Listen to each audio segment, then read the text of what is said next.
bagaimana Pak Nasir menformulasikan kewajiban dakwah itu. Dan betapa aktivitas dakwah atau amar ma'ruf nahi mungkar ini harus menjadi aktivitas utama. Kewajiban Kewajiban itu wajib bagi setiap individu muslim dan wajib bagi komunitas muslim. Pak Nasir dua menekankan itu.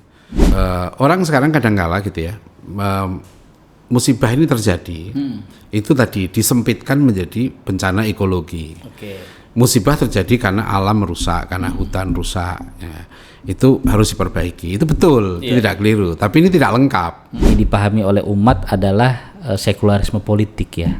Tapi kalau agama dan politik ya kan. Padahal yang disampaikan oleh Ustadz juga sekularisme begitu luas, sekularisme kebudayaan. Itu hebatnya Pak Nasir. Pendidikan. Pak Nasir mengingatkan bahaya sekularisme justru mulai dari sekularisasi ilmu. Assalamualaikum warahmatullahi wabarakatuh. Alhamdulillah kita hadir kembali ya, berjumpa kembali di channel Adian Husaini.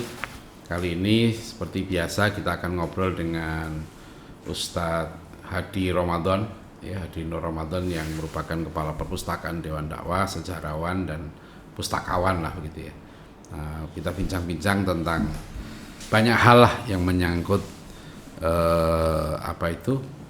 evaluasi ya, evaluasi 2025 dan kita menyambut 2026. Silahkan Mas Hadi, gimana nih kita ngobrol enaknya? Ya, Bismillahirrahmanirrahim. Ustadz, makasih saat ini udah sering diajak ngopi sama Ustadz Adian ya, Masya Allah. Dari kecil tulisan-tulisan Pak Adian udah saya baca dan Pak Adian saya kira tokoh yang sangat konsen, banyak menulis dan mengingatkan kita tentang sejarah tokoh-tokoh hebat. Dalam hal ini 3 tahun terakhir ya, saya mencatat Pak Adian mengingatkan kita kembali akan buku yang cukup legendaris, Ustadz, yaitu buku Fiqhud Dakwah Pak Natsir. Buku ini ditulis oleh Pak Natsir, bukan buku yang kemudian ditulis berdasarkan Maroji yang dari akademis perpustakaan, tapi buku ini merupakan perjalanan ruhani beliau, Ustaz. Perjalanan ruhani, perjalanan perjuangan beliau dalam memandang persoalan sekaligus juga tantangan-tantangan dakwah yang beliau hadapi. Nah, menarik Pak Adian ini, terakhir semalam juga saya mengikuti Zoom dengan Pak Adian dan para tokoh-tokoh masyaikh di MOI ya, di Majelis Ormas Islam. Lagi-lagi Pak Adian mengingatkan kita kembali tentang pemikiran Pak Nasir dalam kitabnya Fiqhud Dakwah Pak Nasir. Saya ingat di Fiqhud Dakwah Pak Nasir saat itu kata Pak Nasir, ada umatan dakwah dan ada umatan ijabah. Nah, umatan ijabah ini akan diberikan pertolongan oleh Allah, akan diberikan keberkahan, akan diberikan lindungan rahmat oleh Allah kalau umatnya ini menjadi umat yang berdakwah. Dan semalam Pak Adian mengingatkan kita kembali ya, bahwasanya bencana alam, kalau kemarin di TV One itu lagi rame saat bukan bencana alam tapi bencana ekologi. Jadi kalau alam, kalau kata dulu Ustadz Adian pernah diskusi, ada lagu yang cukup terkenal saat ya, fenomena alam itu akan baik kalau manusia itu menjadi baik gitu saat ya. Tapi alam itu menjadi rusak karena manusia yang merusak. Nah itu kemarin di TV One disebut bencana ekologi saat. Nah Pak Adian justru mengajak kepada kita, saatnya juga kita introspeksi dengan tinjauan buku Fiqhud Dakwah Pak Nasir, bagaimana umat ini menjadi umat yang ijabah kalau dia menjadi umat yang berdakwah.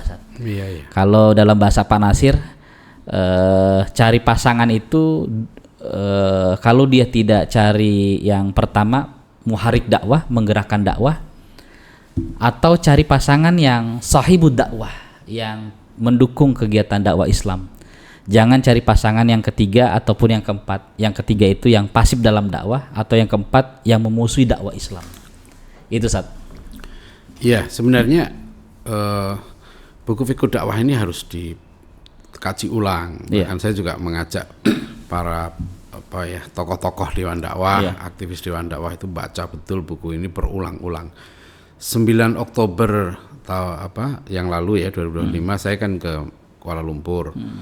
Ketemu dengan Menteri Pendidikan Tinggi Datuk Zamri. Oh, yang baru terpilih kemarin saat ya? Di parlemen kan saya ketemu beliau lagi acara di parlemen, saya datang ke sana bersama Sekjen Dewan Dakwah.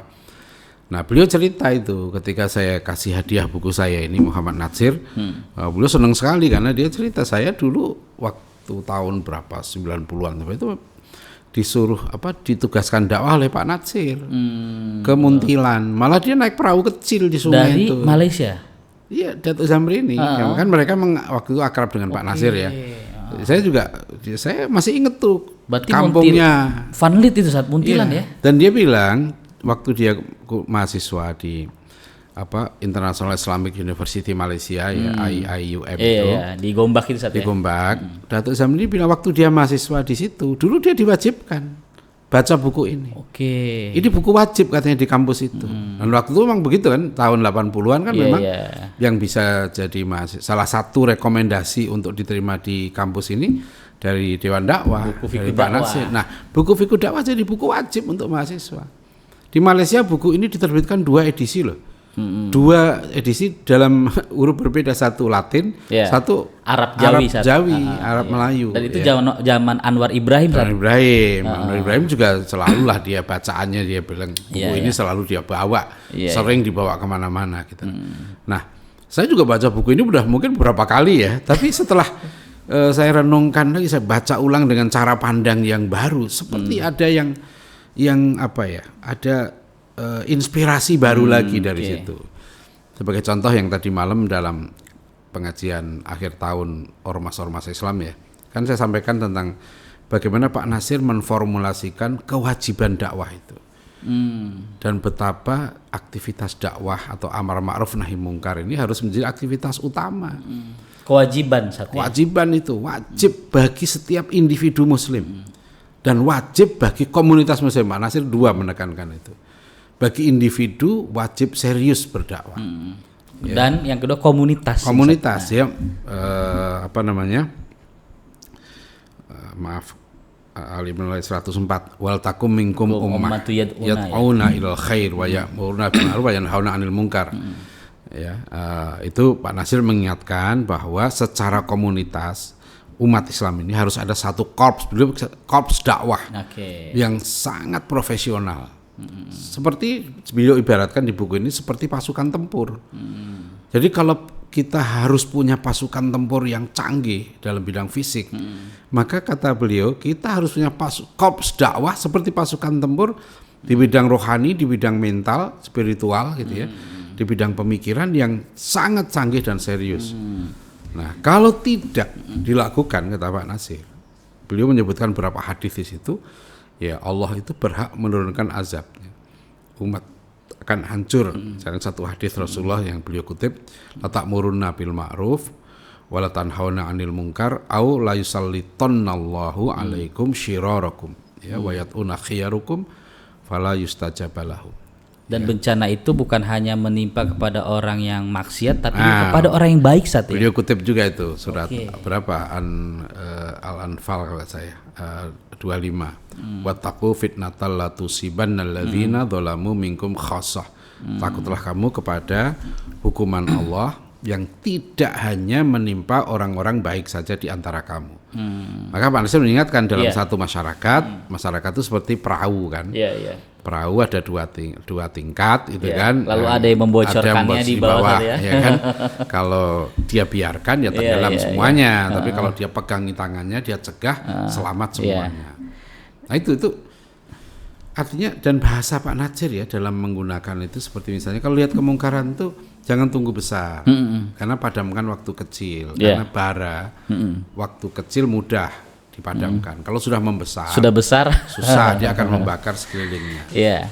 Nah ingat ini saat puisinya Pak Taufik Ismail ketika memberikan bacaan dari buku Fiqh Dakwah Pak Nasir. Jadi kata Pak Taufik Ismail, jikalau seorang 1000 membangun, orang yang bangun itu ada 1000, lalu ada satu orang yang merusak, maka hancurlah bangunan itu. Iya, itu kan makanya gini kan, konsep hidup dalam Islam. Makanya Pak Nasir itu kan memulai dari konsep individu, apa tujuan manusia, keluarga, manusia, apa tujuan hidup gitu loh. Jadi memang kalau kita renungkan, beliau kutip juga di sini Al-Asr yang sering, ya kan. Semua manusia itu rugi. Siapa yang nggak rugi? Ilal ladzina amanu, orang yang beriman, wa amilu sholihat, yang beramal soleh. Dan yang ketiga, watawassaw bil haq, watawassaw bis sabr. Orang yang nggak rugi itu orang yang berjuang. Makanya sebetulnya ya, ini mungkin kekeliruan ya di banyak pengamat atau pemerhati pendidikan kalau mencermati pemikiran pendidikan Muhammad Natsir tidak memasukkan buku Fiqhud Dakwah sebagai buku pendidikan. Seolah-olah Pak Natsir itu nggak punya pendidikan. Memang ini buku nggak ada tulisan pendidikan dakwah, fikih pendidikan, ya kan? Tapi justru, atau pendidikan keluarga gitu ya. Iya, tapi ini luar biasa. Syumuliyatul fikr. Dakwah itu, itulah sebetulnya tujuan pendidikan, menjadi mujahid dakwah. Makanya Pak Natsir kan minta Bang Imad, Dr. Imad Abdul Rahim kan membentuk namanya latihan mujahid dakwah. LMD itu Ustaz ya. Oke. Ustaz, tadi Ustaz berulang kali membaca Fiqhud Dakwah Pak Natsir. Saya ingat dulu waktu Ustaz sering cerita perkenalan Ustaz dengan Buya Hamka dengan baca buku Tasawuf Modern. Yang itu Ustaz bawa kemana-mana sampai Ustaz ke sekolah kan. Sampai ada guru biologi yang itu menjadi lawan debat Ustadz dengan modal buku Buya Hamka gitu ya. Nah, menarik juga Buya Hamka menceritakan tentang bencana itu disebabkan manusia yang serakah, yang tamak, yang rakus ya gitu. Nah, Ustadz, perkenalan Ustadz dengan buku Fiqhud Dakwah Pak Natsir ini sejak kapan, Ustadz? Kalau kita ingat, saya waktu mahasiswa. Ikut mahasiswa. Waktu mahasiswa kan saya sudah memang ketemu Pak Natsir juga 2-3 kali ya. Berarti di IPB dan di santri Ulul Albab Ustaz ya. Juga pernah. Saya ke rumah beliau pun pernah, tapi waktu di rumah beliau saya nggak ketemu. Saya nunggu di luar. Waktu itu saya dengan teman dari Trisakti. Dari Lembaga Dakwah Kampus Trisakti. Kan waktu itu saya Lembaga Dakwah Kampus IPB. Tapi ketika saya menjadi santri angkatan pertama pesantren mahasiswa Ulul Albab, nah itu kan pesantren itu idenya dari Pak Natsir. Memerintahkan Pak Profesor A.M. Saifuddin membangun pesantren itu. Nah itu saya angkatan pertama itu yang meresmikan Pak Natsir. Jadi artinya memang saya sudah bertemu dengan Pak Natsir, sudah mulai mengenal ide-idenya. Terutama saya sangat akrab dengan banyak muridnya, seperti Pak Hardi Arifin almarhum ya. Nah ada yang penting nih Hadi ya di sini Fiqhud Dakwah ini ada yang soal musibah ini misalnya. Orang sekarang kadang-kala gitu ya, musibah ini terjadi, itu tadi disempitkan menjadi bencana ekologi. Musibah terjadi karena alam rusak, karena hutan rusak, ya. Itu harus diperbaiki. Itu betul, itu tidak keliru. Tapi ini tidak lengkap, karena musibah itu bisa terjadi meskipun hutan tidak gundul. Ya kan? Musibah itu bisa terjadi meskipun alam ini baik. Bisa gempa bumi, bisa longsor, orang-orang banyak yang nggak salah apa-apa kena musibah. Jadi kalau kita memahami musibah dalam namanya epistemologi Islam, dalam worldview Islam, kita harus menggunakan 3 sumber ilmu. Sumber ilmu dari panca indera, akal, yang ketiga wahyu. Nah, karena ini yang wahyu ini memahami mengapa musibah terjadi. Bagi banyak orang yang sekarang kena musibah, dia nggak salah apa-apa. Dia nggak ikut merusak hutan, nggak ikut, tapi kena dia musibah. Bagi dia apa maknanya? Kan ujian. Dia diuji oleh Allah. Mungkin juga pengingat. Nah, Islam menggabungkan semuanya. Tiga hal ini satu ya. Salah satu informasi yang kita terima dari wahyu, ilmu dari wahyu, bahwa Allah itu bisa menurunkan azabnya, menurunkan tegurannya gitu ya. Kalau satu dosa syirik itu merajalela. Ya. Nah, salah satu dosa syirik yang Allah murka itu misalnya mengangkat manusia jadi Tuhan. Allah murka. Menjadi anda tandingan saat ya. Surat Maryam ayat 88 sampai 91. Ya, wa qalu takhadzar rahmanu walada. Ya. Mereka mengatakan Allah itu punya anak. Laqad ji'tum syai'an idda. Kalian yang mengatakan seperti itu sungguh telah melakukan kejahatan yang sangat keji. Menuduh Allah punya anak itu keji, kejahatan besar dalam pandangan Islam ya. takadus samawatu yatafattarna minhu. Hampir-hampir langit pecah gara-gara kuduan itu. Watang syakul ardu dan bumi terbelah, watakhirul jibalu hadda. Dan gunung-gunung itu runtuh. Anta'ulir rahmani walada. Ya, karena mereka menuduh Allah itu punya anak. Dan banyak nanti dalam surat dan At-Taubah. Makhluk Allah ini kan tadi gunung dan sebagainya, ciptaan Allah, mereka kan berzikir, bertasbih ya. Iya. Artinya ketika ada makhluk Allah yang lain itu kemudian menduakan Allah, ini goncang ya. Iya, itu kan. Nah, bagi umat Islam dalam beberapa hadis Nabi dikatakan kewajiban umat Islam itu berdakwah. Beramar ma'ruf nahi mungkar tadi itu. Kalau tidak, tadi kamu akan dipimpin oleh manusia-manusia yang paling jahat di antara kamu. Nah, sekarang mungkar, amar ma'ruf nahi mungkar kan? Betul-betul mencegah kemungkaran ini harus serius. Nah, Pak Nasir kan menggambarkan di situ. Jangan dianggap pekerjaan sambilan ini, pekerjaan remeh-temeh gitu. Memang hidup itu yang utama ya. Bagaimana jadi pejuang? Kan kita bangga kalau orang jadi pahlawan itu jadi pejuang. Kan orang jadi pahlawan bukan karena kaya, bukan karena pejabatan. Saat itu karena, luar biasa ya. Artinya siapapun yang dia dianggap berjuang, berkorban untuk bangsa, negara, masyarakat tuh, dia disebut pahlawan kan. Nah, bangga kan kalau ada kampus perjuangan kan gitu, kayak UI dulu kan tagline, kampus perjuangan, kampus kuning, Ibnu Khaldun gitu, kampus perjuangan. Kalau udah pakai alma mater kuning itu udah kan siap demo ya. Pejuang kan gitu kan. Orang itu bangga. Makanya tujuan pendidikan dalam Islam itu surat Luqman 17. Ya bunayya aqimis shalah wa'mur bil ma'ruf wanha 'anil munkar. Wasbir 'ala ma asabak inna dzalika min asmil umur. Jadi pendidikan kita harus melahirkan mujahid dakwah, karena itu menjadi orang mulia. Ya kan, surat Fussilat 33, wa man ahsanu qaulan man da'a ilallahi wa amila sholihan wa qala innani minal muslimin. Jadi pendidikan kita apapun yang utama itu adalah melahirkan orang yang beriman, amal soleh dan mujahid dakwah. Apapun profesinya saatnya, dia arsitek, dia ekonom dan itu semuanya. Profesi, tapi mujahid cuma jangan menganggap aktivitas dakwah ini sambilan, recehan. Kan sekarang gini, orang belajar ilmu dakwah di kampus dakwah dianggap murahan. Tapi kamu belajar sains teknologi dianggap hebat. Nah, itu yang salah, itu loss of adab, itu hilang adab, nggak beradab sama ilmu. Ilmu dakwah ini ilmu tinggi, karena dakwah ini targetnya itu pikiran dan hati manusia. Makanya hebatnya Pak Nasir menutup buku fikih dakwah dengan hikmah. Iya kan? Karena berdakwah ini nggak mudah, perlu ilmu tinggi. Seorang dai itu ya harus bisa sains teknologi, harus bisa harus menguasai ulumuddin yang cukup, harus berakhlak mulia. Jadi menjadi seorang dai bukan sambilan itu, ya bukan. Ya kalau sempet nggak bisa. Ini atau kuliah daftar di mana-mana nggak lulus, daftar kampus dakwah ya. Cuma kampus dakwahnya juga harus benar. Jangan namanya kampus dakwah, tapi dia tidak mendidik mahasiswanya menjadi mujahid dakwah, menjadi manusia yang seutuhnya. Pak Nasir kan konsepnya integral. Iya. Jadi bukan soal ada yang mati ini, Ustadz, tapi kan dakwah tidak harus kuliah di di kampus dakwah. Saya nggak mengatakan begitu, tapi jangan menganggap remeh ilmu dakwah. Itu yang zolim. Ya, jadi kalau kuliah kedokteran dia mau bayar mahal, ratusan juta mau. Begitu masuk kampus dakwah pura-pura miskin, terus minta gratis. Mana logikanya?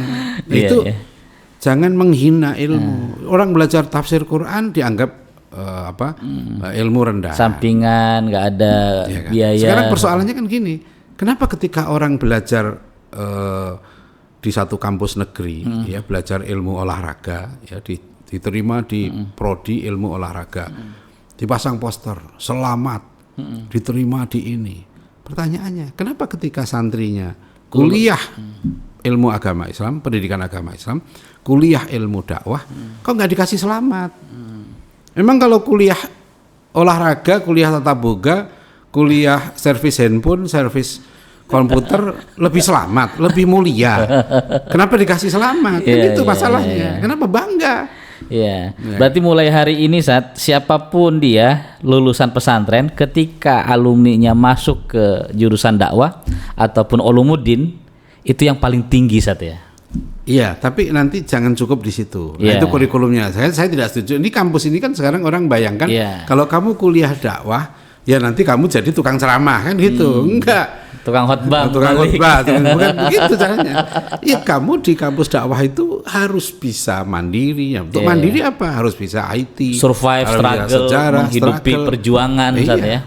Jadi kampus ini sudah bahasanya kapitalistik, menjadi orang itu diarahkan menjadi skrup kapitalis. Oke, luar biasa. Oh, kamu belajar ilmu dakwah berarti cuma belajar ilmu dakwah saja. Nah, itu yang nggak benar. Nah, kurikulumnya nggak benar. Menarik, artinya buku Fiqhud Dakwah ini yang tadi kita diskusikan, artinya ini kan juga mengelaborasi sumuliyatul fikr, luasnya cakupan pemikiran Pak Nasir yang luar biasa. Yang dari bahasa Ustadz, ya memang Pak Nasir nggak bicara secara pendidikan secara spesifik di sini, tapi dalam juga tentang pendidikan kan.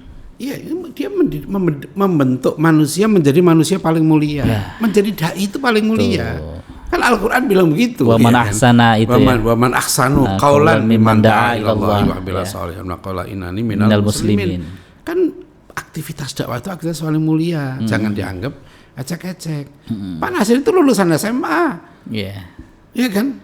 Tapi coba cara berpikirnya. Diplomat, negarawan, politisi ya semua kan dulu Syahrir, Bung Hatta S1, Bung Karno juga S1. Lulusan ITB, tapi yang lulusan ITB kan banyak. Cuma yang jadi Bung Karno 1. Kenapa? Karena dia sejak 15 tahun dipondokkan ke Cokro Aminoto oleh ayahnya. Pak Nasir juga begitu. Nah, ini tentang buku Fiqhud Dakwah ya. Jadi gini, kalau kita memahami fenomena ini, bukan berarti mengatakan, oh berarti orangnya banyak maksiat ya, kita nggak mau begitu. Semua kita introspeksi. Jadi kalau musibah ini hikmahnya apa sih? Ya hutan harus benerin, hijaukan kembali, longsor-longsor dibenerin dan sebagainya. Tapi nggak berhenti di situ dalam makna Islam. Kita juga memahami ini banjir datang dari Allah. Setelah kita ditegur oleh Allah ini apa? Ya lebih penting lagi, bukan hanya memperbaiki hutan, memperbaiki hati.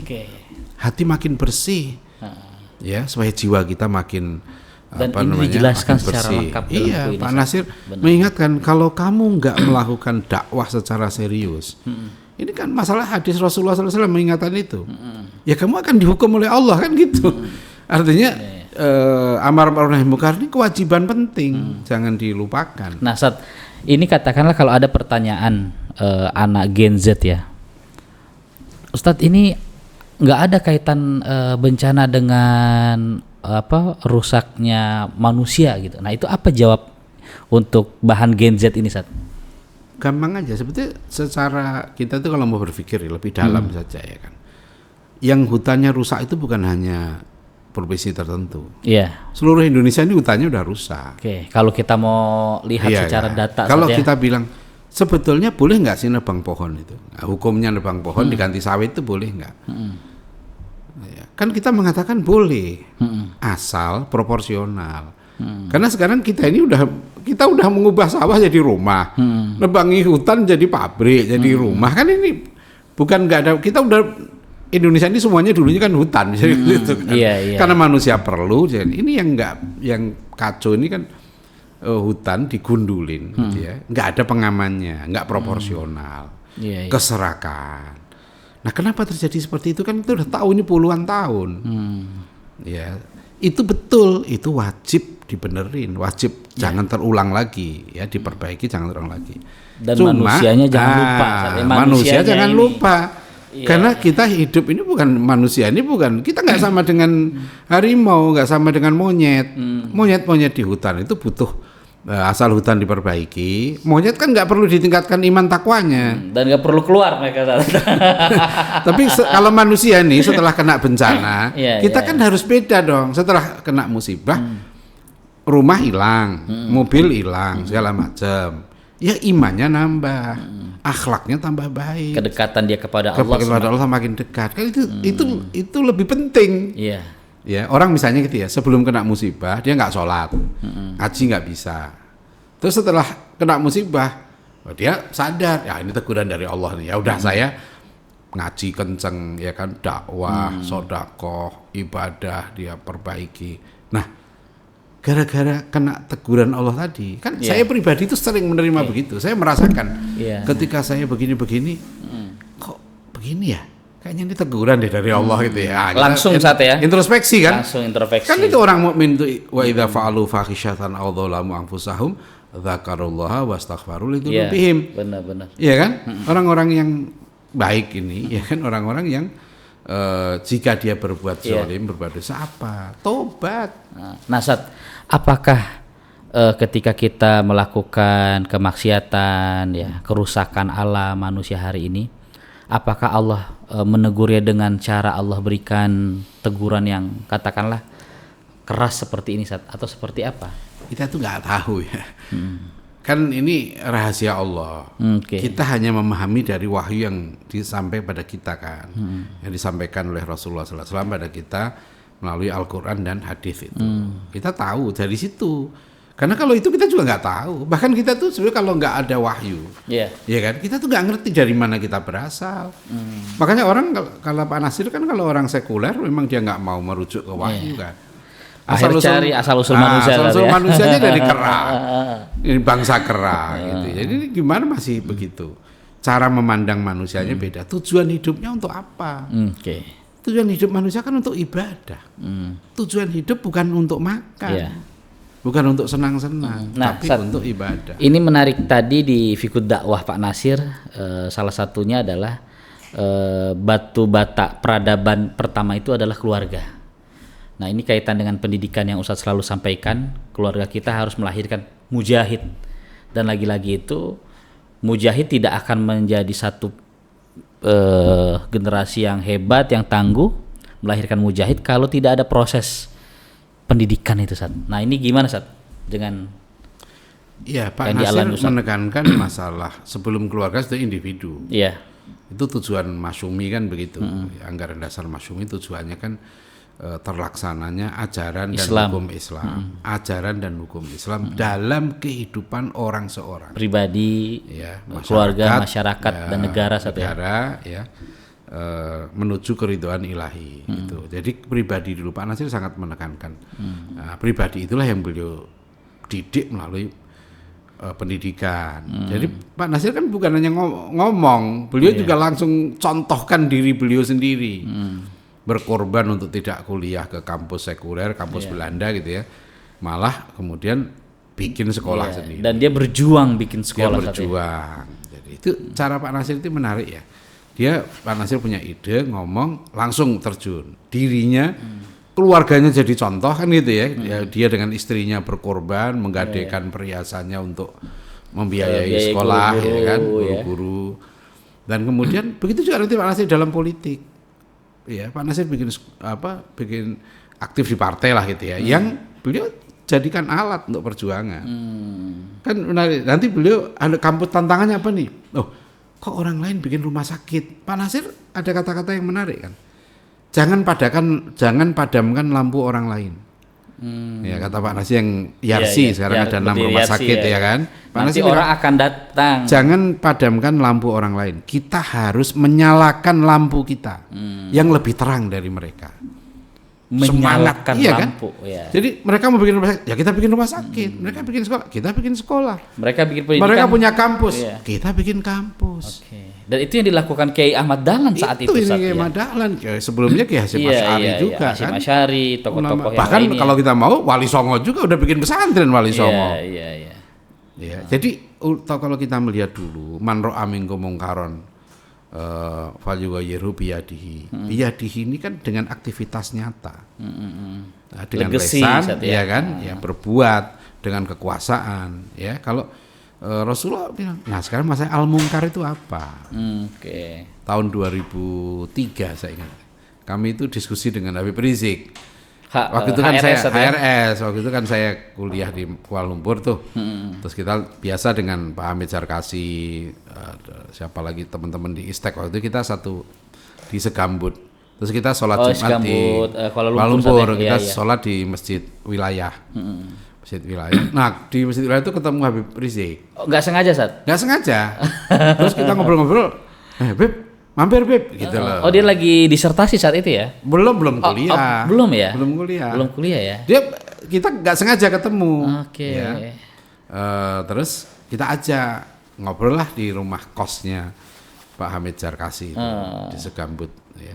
Nah disitulah kita diskusi. Kita waktu itu kalau concern tentang pemikiran, liberalisasi, melawan sekularisme, liberalisme. Iya, musuh sedang nampak-nampaknya Iya, Sat ya? kita aktif lah. Head to head. Saya ditarik ke sana oleh teman-teman di Istek juga untuk memperkuat barisan basis ya. itu. Nah, Habib Rizik tertarik untuk, kan beliau mungkar itu waktu itu ya FPI kan menyerbu kafe maksiat, tempat maksiat, pelacuran dan sebagainya. Tempat bar. Nah, kita bilang, Bib, ada kemungkaran yang lebih dahsyat, Bib. Apa? Pemikiran. Habib setuju. Iya betul nih, karena beliau mumtaz loh, beliau pintar. Dan langsung akhirnya, kami bawa dari rumah Pak Hamid tuh, kami bawa, masih inget tuh, pakai mobilnya Pak Hamid Jarkasi itu Proton Saga warna hijau. Itu kami bawa Habib Rizik ke mana? Ke UM, University Malaya. Langsung kami temukan dengan profesornya, langsung kita daftarkan. Itu ketemu di jalan Sat ya? Ketemu di masjid, nggak sengaja. Sepakat. Ngobrol, diskusi. Gitu, kita kuliah.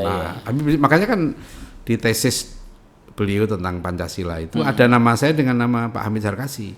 Ucapan terima kasih. Karena saya kuliah itu diajak sama ini.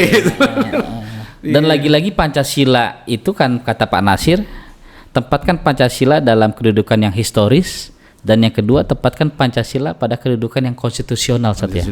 Ketika saat itu Pancasila ditafsirkan dengan alat kekuasaan gitu, dan itu kan luar biasa. Waktu pemikiran yang sesat saat diskusi hari lahir Pancasila 1 Juni di itu markas Petamburan tuh. Saya diundang hadir. Oh, yang ya Ustaz ada Ahmad Dhani dan lain hadir juga. Itu saya Habib Rizik, saya itu yang nggak ingat. Dia bilang, saya tesis saya judulnya ini, itu juga sarannya Ustadz Adian katanya. Saya lupa pernah menyarankan beliau untuk nulis tentang Pancasila tesisnya. Nah, saya nggak ketemu, alhamdulillah beliau sekarang sudah sampai doktor lah. Jadi waktu itu maksudnya gini, kemungkaran itu ada yang terstruktur. Kemungkaran konsep, ya, kemungkaran ilmu. Nah itu juga struktur melawannya nggak bisa teriak-teriak saja. Ya harus kita, kalau kemungkaran dalam bentuk sekolah. Waktu itu Pak Nasir menghadapi sekolah-sekolah Belanda kan. Sekolah-sekolah yang mendidik anak-anak supaya jauh dari Islam. Dari agama. Ya kan. Nah, Pak Nasir kan nggak hanya ngomong, ya dia bikin sekolah. Dia bikin sekolah gitu kan nih. Dia bikin tandingan. Dia bikin sekolah guru juga. Sekolah guru, Quack School di Pendis kan. Lahir tokoh hebat. Pak Rusad Nurdin, Pak Latif Muhtar. Gitu. Jadi ini coba Anda bayangkan itu. Jadi bukan. Nah sekarang kan ada sebagian teman-teman yang menurut saya perlu diajak diskusi ya. Mengatakan bahwa demokrasi itu kufur, sistem kufur, Islam versus demokrasi. Ini perlu berhati-hati. Karena tokoh-tokoh kita dulu semua umat Islam, ya NU, Muhammadiyah, semua ormas itu sepakat ya berkontestasi dalam pemilu, ikut dalam kontestasi demokrasi. Itu kan Masyumi didirikan tahun 45 merespon maklumat Hatta. Bagaimana memperjuangkan melalui ini gitu ya. Semua tokoh kita itu paham masalah itu ya, bukannya mereka nggak paham. Nggak paham tentang demokrasi, itu keliru, tahu gitu loh. Nah, menarik dulu Ustadz menulis tentang Islam dan demokrasi ya. Di situ Ustadz mengutip ucapan Profesor Hasib Asidiki. Yang bukunya Ilmu Fikih dalam Kenegaraan. Bukan, Ilmu Kenegaraan dalam Fikih Islam. Ilmu Kenegaraan dalam Fikih Islam ya. Itu kan menarik. Artinya Hasib Asidiki tentu memahami betul masalah demokrasi yang kemudian harus diislamisasikan gitu saatnya. Sebetulnya itu kita lakukan semua. Misalnya bank, ya kan tidak Islami. Apa yang kita lakukan? Semua teman-teman juga akhirnya kan tidak menolak bank Islam, tidak menolak bank syariah. Apakah bank syariah itu sudah sempurna? Enggak juga. Tapi itu sebuah proses. Sama dengan sekolah ini sekuler. Sekolah ini sekuler. Terus teman-teman aktivis sekarang bikin apa? Kan bikin sekolah Islam. Apakah sekolah Islam yang dia bikin itu 100% rujukannya Quran Sunnah? Enggak juga. Tetap berkompromi dengan sistem sekolah yang sekuler ini gitu kan. Nah, ada proses ya yang nanti semakin baik. Tapi dia tetap coba aja bukunya, kurikulumnya, sistemnya. Tetap. Nah, sama dalam politik. Enggak semuanya harus ditolak. Ya kan? Sama lah, ada dia jadi dosen di kampus negeri. Terus apa yang dia lakukan? Memang kampus dia kampus 100% Islami? Enggak juga. Artinya apa yang Ustaz sampaikan ini bagi saya secara pribadi ini adalah legacy politik pendidikan. Dulu saya ingat ucapan Pak Deliar Nur. Itu ada cerita beliau di Aku Bagian Umat, Aku Bagian Bangsa. Suatu ketika Pak Deliar datang ke Keramat Raya 45, ketemu Pak Nasir. Lalu Pak Nasir titip salam ke Pak Zarkasi kan, Gontor. Tuh, terus kata Pak Nasir, Pak Zarkasi bikin Gontor tuh udah banyak, sampai dicandain sama Pak Nasir. Udah kapan Gontor itu punya masa yang banyak dan bikin partai? Itu sekedar bercanda aja saat. Lalu Pak Deliar itu sampaikan ke Pak Imam Zarkasi. Jawaban Pak Imam Zarkasi, kapan Pak Nasir bikin pesantren gitu. Tapi menarik, artinya saling menguatkan. Jadi kata Pak Zarkasi, apa yang saya bangun dari Gontor ini adalah politik pendidikan. Ya, makanya Pak Nasir kan sebetulnya mengakui di buku pesan perjuangan seorang bapak itu kan antar generasi. Dia mengakui pesantren itu sebagai satu basis, model pilar pendidikan yang smart, yang cerdas. Yang brilian, strategi untuk melawan penjajah dengan pendidikan kan, melalui pesantren. Nah itu Pak Nasir puji. Nah maka beliau mendirikan kemudian BKSPPI kan dengan Pak Soleh Iskandar. Banyak pesantren-pesantren. Nah Dewan Dakwah di situ perannya melengkapi, mengupgrade. Ya. Apa kemudian ide besar dari BKSPPI Pak Kiai Soleh Iskandar itu kan, pesantren itu lembaga Tafakuh Fiddin dan lembaga Iqomatuddin. Nah ini kunci Tafakuh Fiddin yang tadi saya sampaikan sebagai tempat baraknya lahirnya para ulama, dan yang kedua Iqomatuddin sebagai penegakan mujahid dakwah. Nah betul. Jadi Iqomatuddin itu lembaga untuk melahirkan para pejuang. Nah yang masalah sekarang ini Pak Nasir itu mengingatkan ancaman terbesar dalam dakwah ini, tantangan terbesar itu apa? Sekularisme. Dan ini ada di buku ini juga, Sekularisme di situ tidak terlalu dibahas. Harus baca buku yang pidato Pak Natsir. Yang Islam sebagai dasar negara. Islam sebagai dasar negara itu yang tahun 57 ya pidato itu tuh rinci betul tentang sekularisme. Karena head to head saat itu. Betul, di buku-buku lain banyak Pak Nasir nulis tentang sekularisme itu. Atau skripsinya Imad tuh nanti Fatih Madini itu tebal sekali itu tentang respon Muhammad Nasir terhadap sekularisme, karena ini menjalar. Itu juga yang diingatkan Prof. Nakib Alatas melalui buku Islam and Secularism. Islam dan sekularisme. Nah ini yang saya lihat ya, lucunya banyak pondok pesantren kita belum punya pakar tentang sekularisme, guru tentang sekularisme. Guru yang menjelaskan bahaya sekularisme dalam pendidikan, dalam politik, dalam ekonomi, dalam kehidupan. Berarti guru yang memahami bidang oksidentalisme ya? Iya, kan memahami al-maktub ad-dhalin. Memahami walang tartu angkal yahudu walang nasoro hatta tetap yang melihat. Saya tanya, antum punya guru nggak yang ahli Zionis? Enggak Ustaz. Ya salah saya bilang. Kan Al-Quran perintahkan kamu jangan hanya paham siratal mustaqim. Itu harus aplikatif. Surah Al-Fatihah itu di situ ya. Kan? Kita doa supaya tetap di siratal mustaqim. Tantangannya apa? Al-maktub ad-dhalin kan. Ngajarinnya seperti apa? Terus kalau kita nggak mengingatkan bahaya, sama dengan orang kan, Allah dalam Al-Quran berulang kali menyebut setan ini musuhmu yang nyata. Setan ada dua jenis. Al-An'am 112 kan. Setan jenis manusia, setan jenis jin. Ya kan, sayatinal insi wal jinni. Kerjaan setan apa? Yuhi ba'dhum ila ba'din zukhrufal qawli ghurura. Seperti kalau Al-Quran mengatakan begitu, maknanya apa? Kan kita harus paham Yang kuncinya kita harus paham yang baik, harus paham yang jahat, sama dalam kedokteran. Kita harus paham mana makanan yang menyehatkan, harus paham juga makanan yang tidak menyehatkan, merusak. Itu sama. Untuk jasmani ya, Ustaz. Dan rohaninya begitu. Kan itu. Sekarang pemikiran itu udah campur aduk. Nah, penyakit itu sekarang virus ini pemikiran macam-macam, liberalisme, sekularisme, LGBT, relativisme masuk semua nih kan di dalam tubuh manusia. Iya kan, pikiran bebas manusia ini ya. Lewat terpapar lewat bacaan, media dan sebagainya kan. Nah, terus gimana? Gak dikasih vaksin. Nah, ini yang saya lihat perlu nih. Nah, vaksinnya apa saat nih?